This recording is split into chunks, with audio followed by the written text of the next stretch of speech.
பாலகன். அத்தியாயம் 3. பூரக்களி.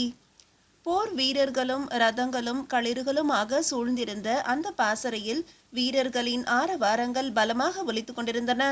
வீரர் கூட்டத்துக்கு இடையே கொடி கொட்டி கூத்து ஆடுபவன் போல ஏதோ உரத்து கூறியபடியே ஒருவன் வந்து கொண்டிருந்தான். பின்குறிப்பு: சிவபெருமான் முப்புறத்தை எரித்தபோது நெருப்பு எரிமூண்டு எரிவதைக் கண்டு மகிழ்ச்சியில் கைகொட்டி ஆடிய கூத்து தேவர்களின் 8 வகை கூத்தில் ஒன்று. மயிலை சீனி வெங்கடாசாமி அவர்களின் தமிழர் வளர்த்த அழகு கலைகள் என்ற நூலிலிருந்து. வருபவன் யார் என்று வீரர்களுக்கு தெரிந்திருக்க வேண்டும். ஆங்காங்கே விஜயச்சந்திரன் விஜயச்சந்திரன் என்று குரல்கள் எழுந்தன. விஜயச்சந்திரனை பார்த்த செழியன் முகத்தில் முறுவல் நெளிந்தது. லீவான், இவன் விஜயச்சந்திரன், நம் ஒற்றர் படை தலைவன் ஜெயந்தனின் சகோதரன். வடக்கே அனுப்பி வைத்திருக்கிறேன் என்றேன் அல்லவா, அது இவனைத்தான். இவன் வந்து சேர 2 தினங்கள் ஆகும் என்று நினைத்திருந்தேன். இன்றே வந்துவிட்டான். வரட்டும், என்ன செய்தி கொண்டு வந்திருக்கிறான் என்று கேட்போம் என்று கட்டடத்தின் வாயிலில் வந்து நின்றான் செழியன். செழியனின் தோளை பற்றியபடி உடன் லீவானும் நின்றான். முகம் நிறைய வண்ணங்களை பூசிக்கொண்டு தலைக்கு பின்னால் தங்க நிறத்தில் வாசி ஒன்று கிரீடத்தில் ஜொலிக்க பளபளவென்று ஆடைகளுடன் செழியனின் முன்னால் வந்து நின்ற விஜயச்சந்திரன் கிரீடத்தையும் சாய்த்து வணங்கினான். வா விஜயச்சந்திரா, நீ வர இன்னும் தாமதமாகும் என்று நினைத்தேன். விரைவாக திரும்பிவிட்டாய். உள்ளே வா என்ற செழியன் பின்னால் நகர விஜயச்சந்திரன் தலையசைத்தபடியே உள்ளே நுழைந்தான். உள்ளே நுழைந்தவன் சிறு கூச்சலுடன் நின்று கொண்டிருந்த இடத்திலிருந்து உயரே துள்ளி கால்களை மடக்கி கொண்டு விழுவது போல அப்படியே தரையில் அமர்ந்தான். வண்ணங்கள் பூசப்பட்ட அவன் முகத்தில் பெரிதாக தெரிந்த விழிகள் லீவானை ஏறிட்டன. படைத்தலைவரே, நீங்கள் கூறிய சீனத்து நண்பர் லீவான் இவர்தானா? நம் யுவான்யின் யாங்லியின் மகன்தானே? நண்பரே வணக்கம் என்றான் விஜயச்சந்திரன். வணக்கம் நண்பரே என்றான் லீவான். உமது தந்தையை கடத்தியது போல உம்மையும் அந்த திசாரா கடத்த முயன்றான் அல்லவா? ஆம் படைத்தலைவரே, திசாராவை இங்கு தேடிக்கொண்டிருக்கிறீர்கள் அல்லவா? ஆமாம் விஜயச்சந்திரா, அவனை பற்றி எப்படி அறிந்தாய்? எதிரிகளை பற்றி அவ்வப்போது அறிந்து கொள்வதுதானே என் பணி. அவனை சோழ நாட்டில் தேடிக்கொண்டிருப்பது வீண் படைத்தலைவரே. அவன் இங்கு இல்லை. உள் அறையிலிருந்து வெளியே வந்த பூங்கோதையின் குரல் உஷ்ணத்துடன் ஒலித்தது. என்ன, திசாரா சோழ நாட்டில் இல்லையா? அவனை கண்டபோதே துரத்தி சென்று கொன்றிருக்க வேண்டும். எங்கே ஓடிவிட்டான் அவன்? வா பூங்கோதை, நலமா என்று வினவினான் விஜயச்சந்திரன். நலம்தான் விஜயச்சந்திரா. எங்கு சென்றாய் நீ? சில நாட்களாகவே நீ காணப்படவில்லையே. இதென்ன வேஷம்? ஏதேனும் சாக்கிய கூத்து குறவை கூத்து என்று கூத்தாடுபவர்களுடன் சேர்ந்து விட்டாயா? நீ திசாராவை கண்டாயா? எங்கே கண்டாய்? இன்றுதானே என்னிடமிருந்து தப்பினான். அதற்குள் எங்கே சென்று விட்டான்? பூங்கோதையின் கேள்விகள் அடுக்கடுக்காக வந்தன.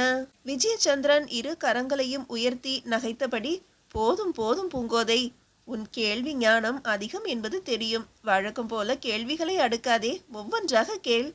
சரி சரி, நீ எங்கே சென்றிருந்தாய்? நான் துளு நாட்டில் இருந்தேன் பூங்கோதை. படைத்தலைவரே, திசாரா இங்கு வந்திருப்பது லீவானுக்காக மட்டுமல்ல. அவனது நோக்கம் ஆகம வல்லனை காண்பது. ஈழத்தவருக்கு அவன் கொடுத்த வாக்கின்படி சாளுக்கிய மன்னன் நடந்து கொள்ளவில்லை. அதற்கு பரிகாரம் காணத்தான் அவனை இங்கு அனுப்பி வைத்திருக்கிறார்கள். சற்று விளக்கமாக சொல் விஜயச்சந்திரா. இப்படி அமருங்கள் சொல்கிறேன். லீவான், நீங்களும் அமர்ந்து கொள்ளுங்கள். இருவரும் சேர்ந்து அமர்ந்தவுடன் செழியனை ஏறிட்ட விஜயச்சந்திரன், படைத்தலைவரே, நான் சாளுக்கிய நாட்டுக்குத்தான் பயணப்பட்டேன். ஆனால் புறப்பட்ட உடனேயே எனக்கு நம் கொங்காழ்வார் காங்கேயரிடமிருந்து அழைப்பு வந்தது. அன்று இரவே பூந்துரை நாட்டிலேயே அவரை கண்டேன். அவர் கூறிய செய்திகள் போர் நெருங்குவதை உறுதிப்படுத்தின. ஈழத்து விக்ரம பாண்டு வந்து தங்கியிருக்கிறான். உடன் வந்திருக்கும் ஈழப்படையால் மக்களுக்கு துன்பமும் அதிகரித்திருக்கிறது. நாம் விரைவில் மறுபடியும் ஒரு போருக்கு தயாராக வேண்டும். செழியன் இதை எதிர்பார்த்ததாகவே தோன்றியது. நீ சொல்வது சரிதான் விஜயா. உன் தமையன் ஜெயந்தனும் இதையேதான் கூறினான். இந்த திசாரா வந்திருப்பதும் சற்று கவலை அளிக்கிறது. படைத்தலைவரே, ஆகமவல்லன் 3 முறை தோல்வியை கண்ட பின்னும் அடங்குவதாக தெரியவில்லை. ரகசியமாகவே பல ஏற்பாடுகளை செய்து கொண்டிருக்கிறான். திசாரா வந்திருப்பதும் அந்த ஏற்பாடுகளில் ஒன்றுதான். 2000 வீரர்கள் கொண்ட ஈழத்து படை 2 கலன்களில் வந்திருக்கிறது. செழியின் முகத்தில் ஆச்சரியம் தெரிந்தது. நாம் அறியாமலேயே ஈழத்து படை சாளுக்கியர் எல்லையில் எப்படி அடைய முடியும்? லீவானின் குரல் இடைமறித்தது. படைத்தலைவரே, காலம் காலமாக சென்று கொண்டிருக்கும் வழியில் செல்ல முடியவில்லை என்றால் வேறு வழிகளை தேடி கண்டறிவது மனிதன் எப்போதும் மேற்கொள்ளும் முயற்சிதானே. உண்மைதான் லீவான். ஈழத்து கலங்கள் சேரர் துறைமுகங்களை கடந்து துளு நாட்டை அடைந்திருக்க வேண்டும். வங்கக்கடலில் பாதை மறிக்கப்பட்டதால் அரபுக்கடலில் பாதையை கண்டறிந்திருக்கிறார்கள். விஜயச்சந்திரனின் குரல் ஒலித்தது. படைத்தலைவரே, சேர நாட்டவருக்கு ஈழத்தவருடன் நெடுங்காலமாக உறவு இருக்கிறது. எனவே கலன்களை தடுக்க முயல மாட்டார்கள். தற்போது ஈழத்து கலன்கள் மேற்கு கரை ஓரமாகவே சென்று துளு நாட்டின் மங்களாபுரத்தையும் உதயவாராவையும் அடைந்திருக்கின்றன. ஆனால் என்ன விஜயச்சந்திரா? பின் குறிப்பு: மங்களாபுரம் தற்போதைய மங்களூர், உதயவாரா சிறு துறைமுகம், உடுப்பிக்கு வெகு அருகில் உள்ளது. படைத்தலைவரே, ஒரு பகுதி ஈழத்து வீரர்கள் மட்டுமே தற்போது துளு நாட்டை அடைந்திருக்கிறார்கள். மேற்கொண்டு படைகள் வரவில்லை. என் யூகம் சரியானால் சாளுக்கியர் ஈழத்தவரின் ஒப்பந்தம் ஏதோ சிக்கலில் இருப்பதாக தெரிகிறது. அதை தீர்த்த பின்னரே மீதி ஈழத்து வீரர்கள் வருவார்கள் என்று எண்ணுகிறேன். அதற்காகவே இந்த திசாராவும் வந்திருக்கிறான். சரி சந்திரா, இந்த வேடம் எதற்கு? துளு நாட்டு பாணர்களுடன் சேர்ந்து விட்டாயா? பூங்கோதை நகைப்புடன் கேட்டாள். ஆம் பூங்கோதை, நான் பூரக்களி ஆடுபவர்களுடன் சேர்ந்துதான் துளு நாட்டின் தலைநகர் வரை சென்று வந்தேன். துளு நாட்டு மக்கள் அமைதியை விரும்புகிறவர்கள். கலைகளில் அவர்களுக்கு ஈடுபாடு அதிகம். நம் கூத்துக்கலையைப் போல அங்கும் 7 வகை கூத்துக்கலைகள் இருக்கின்றன. அதில் முக்கியமானது இந்த பூரக்களி. மீன மாதத்தில் பூர நட்சத்திரத்தில் துவங்கி 9 நாட்கள் நடக்கும் இந்த விழா. இதில் நடனத்துடன் சேர நாட்டின் போர்க்கலை களரியும் கலந்திருக்கும். சரி, நாம் அடுத்து செய்ய வேண்டியது என்ன என்பதை கொஞ்சம் சிந்திக்கலாம் அல்லவா? ஆகமவல்லன் போருக்கு தயாராகி கொண்டிருக்கிறான் என்பது தெளிவாக தெரிகிறது. நாம் தாமதித்து விடக்கூடாது. போரில் தாமதம் தாக்குபவருக்கு பலவீனம் என்றால் பூங்கோதை.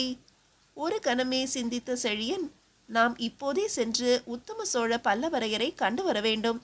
நம் படைப்பிரிவை வடக்கே நடத்தி செல்ல மன்னர் உத்தரவு வேண்டும். ஆனால் தற்போது மன்னர் இல்லாததால் பேரமைச்சரிடம் அனுமதி பெற வேண்டுமல்லவா? புறப்படுவோம் என்றான். பயிற்சிகளை முடித்துவிட்டு உலவிக் கொண்டிருந்த உப தலைவர்களை அழைத்த செழியன் போருக்கான பயணத்துக்கு சித்தமாகும்படியும் தான் பேரமைச்சரை கண்டு உத்தரவு பெற்று வருவதாகவும் அறிவித்தான். பாசறை முழுவதும் உற்சாக கூக்குரல்கள் ஒலிக்க தொடங்கின. 2 ரதங்கள் தயாராக வந்து நின்றன. லீவானையும் விஜயச்சந்திரனையும் அழைத்து கொண்டு தஞ்சையை நோக்கி புறப்பட்டான் செழியன். பூங்கோதையின் சிறிய போர் ரதமும் பின்தொடர்ந்தது. மீதியை அடுத்த அத்தியாயத்தில் காணலாம். அத்தியாயம் 4. யுத்த தர்மம். தஞ்சை கோட்டை கதவுகள் செழியனை கண்டதும் உற்சாகமாகவே திறந்தன. அவனை வரவேற்று முகமன் கூறிய வீரர்களையும் படை தலைவர்களையும் வணங்கியபடியே உள்ளே நுழைந்த செழியன் அரண்மனையை அடைய 2 நாழிகை நேரமானது. அரண்மனை ஸ்தானிகர் செழியனையும் உடன் வந்தவர்களையும் வரவேற்று கூடத்தில் அமருமாறும் தான் பேரமைச்சருக்கு செய்தியை கூறி வருவதாகவும் தெரிவித்துவிட்டு உள்ளே சென்றார்.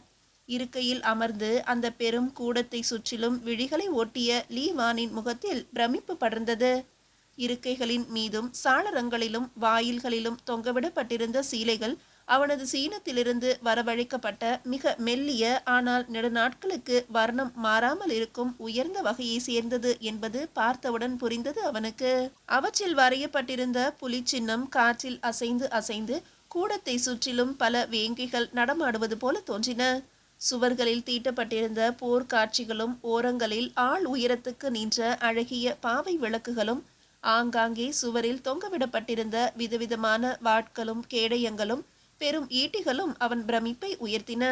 மாமன்னர் ராஜராஜ சோழதேவர் காலத்து காந்தலூர் சாலை அழிந்ததும் ஈழத்து போர் நிகழ்வுகளும் பரகேசரி ராஜேந்திர சோழதேவர் கங்கை வரையிலும் படை நடத்தி சென்றதும் கடாரத்தை வென்றதும் இன்னும் வீரர்களால் மறக்கவே இயலாத பல நிகழ்வுகளும் அரண்மனை சுவர் நெடுக சித்திரங்களாக தீட்டப்பட்டிருந்தன. எத்தகைய வீரனுக்கும் கிளர்ச்சி அளிக்கக்கூடிய அந்த பெரும் கூடத்தின் அலங்காரங்களும் அமைப்பும் வாட்களும் வேல்களும் லீவானின் மனதில் ஏதோ நினைவுகளை தட்டி எழுப்பி இருக்க வேண்டும். அவன் முகத்தில் பிரமிப்புடன் கனவு சாயையும் பலமாக படர்ந்து கிடந்தது. கூடத்தில் திடீரென வீரர்களின் வாழ்த்து கோஷங்களும் கட்டியம் கூறுபவனின் குரலும் அடக்கமாக ஒலித்தன. தொடர்ந்து நெடுநெடுவென்ற உயரத்துடன் வஜ்ரம் பாய்ந்த தேகத்துடன் நீண்ட வாளை தரித்தபடி ஒருவர் நுழைந்தார். அதே சமயத்தில் கூடத்தின் வேறு திசையிலிருந்து அரண்மனை ஸ்தானிகரும் ஓடோடி வந்தார். வரவேண்டும் வரவேண்டும், படைத்தலைவர் சுருதிமான் நக்கன் சந்திரன் அரண்மனைக்கு வந்து நெடுநாட்கள் ஆகிவிட்டன. நலம்தானா படைத்தலைவரே? சுருதிமான் நக்கன் சந்திரன் என்று அழைக்கப்பட்டவரின் கூர் விழிகள் கூடத்தில் இருந்தவர்களை ஒருமுறை அலசின. அவர் முகத்தில் செழியனை கண்டதும் ஒரு மலர்ச்சி தெரிந்தது. அரண்மனை ஸ்தானிகருக்கு வணக்கம் தெரிவித்தவர் நேராக செழியனை நோக்கி நடந்தார். செழியனின் தலை படைத்தலைவரை வணங்கி நிமிர்ந்தது. செழியா, நலமாக இருக்கிறாயா? நான் உன் பாசறைக்கு அருகே திருநாகேஸ்வரத்திலேயே இருந்தும் உன்னை கண்டு பல நாட்கள் ஆகிவிட்டன. உன் களத்து வீரர்கள் தயாராக இருக்கிறார்களா? பயிற்சிகள் எத்தனை தூரத்தில் இருக்கின்றன? படைத்தலைவரின் கரகரத்த குரல் செழியனை விசாரித்தது. பயிற்சிகள் முடிந்துவிட்டன படைத்தலைவரே. அனைவருமே போருக்கு ஆயத்தமாகவே இருக்கிறார்கள். மன்னர் உத்தரவு கிடைத்தால் போதும். மன்னர் இங்கு இல்லை என்று தெரிகிறது. எனவே பேரமைச்சரிடம் உத்தரவு பெறவே வந்திருக்கிறேன் என்றான் செழியன். ஆம் செழியா, நானும் அதற்காகத்தான் வந்திருக்கிறேன். ஆகமவல்லன் மீண்டும் போருக்கு ஆயத்தம் செய்வதாக அறிந்தேன். ஆனால் அவன் படைகள் ஒன்றாக இல்லை. கம்பிலியிலும் கொள்ளிப்பாகையிலும் தானிய கடகத்திலுமாக பிரிந்து கிடக்கிறது. அவன் திட்டம் இன்னதென்று தெரியவில்லை. எப்படியானாலும் நாம் முன்னணிக்கு சென்றுவிட்டால் அவன் தாக்குதல் எங்கிருந்து வந்தாலும் பார்த்து கொள்ளலாம். பேரமைச்சரிடம் கூறி படைகளை நடத்தி செல்ல அனுமதி பெறலாம் என்றுதான் வந்தேன். பேரமைச்சரின் வருகையை வாயிலில் நின்ற வீரன் அறிவிக்க அடுத்த சில கணங்களில் உள்ளே நுழைந்தார் பேரமைச்சர் உத்தம சோழ பல்லவரையர். வயது முதிர்ந்திருந்தாலும் அவர் தோற்றம் கம்பீரமாகவே இருந்தது. சோழ வம்சத்துக்கே உரிய அகன்று மலர்ந்த விழிகள் கூடத்தில் நின்றவர்களை ஏறெடுத்தன. அனைவரையும் அமர பணித்தவரது விழிகள் படைத்தலைவரை நோக்கி திரும்பின. சுருதிமான் நக்கன் சந்திரன் வருகையை 2 தினங்களுக்கு முன்னரே எதிர்பார்த்தேன். இன்று வீரர்களை அனுப்பி உங்களை அழைப்பதாகவும் யோசித்திருந்தேன். செழியனும் வந்திருக்கிறான். படைகளை புறப்பட சித்தமாக்கிவிட்டு வந்திருக்கிறீர்கள் அல்லவா? பேரமைச்சரின் கேள்வியில் சற்று கவலையும் தொனிப்பதாக பட்டது செழியனுக்கு. ஆம் அமைச்சரே, ஆகமவல்லன் ஏதோ ஏற்பாடுகளை செய்து கொண்டிருக்கிறான் என்று தெரிகிறது. முசங்கி போரிலேயே மன்னர் அவனை எச்சரித்தார். போர் நடந்தால் மக்கள் எத்தனை தூரம் பாதிக்கப்படுகிறார்கள் என்பதையும் அவனே நேரில் கண்டான். இனி ஒரு 10 ஆண்டுகளுக்காவது மறுபடி போர் வேண்டாம். மீறினால் அவனையும் அவன் தலைநகரத்தையும் எரித்து விடுவதாகவும் எச்சரித்தார். ஆனால் அவன் பொருட்படுத்தியதாக தெரியவில்லை. பேரமைச்சர் ஆமோதிப்பதற்கு அடையாளமாக தலையசைத்தார். ஆம் படைத்தலைவரே, மன்னரும் இதை அறிந்திருக்கிறார். நேற்று இரவு எனக்கு மன்னரிடமிருந்து ஓலை வந்தது. சந்திரனாரை நம் வீரர்களை நடத்தி கொண்டு வேங்கி நாட்டிற்கு மேற்கு எல்லைக்கு வந்து சேருமாறு உத்தரவிட்டிருக்கிறார். திரிபுவனியிலிருந்து மாவலி வானவராயனது படைப்பிரிவும் உங்களுடன் சேர்ந்து கொள்ளும்.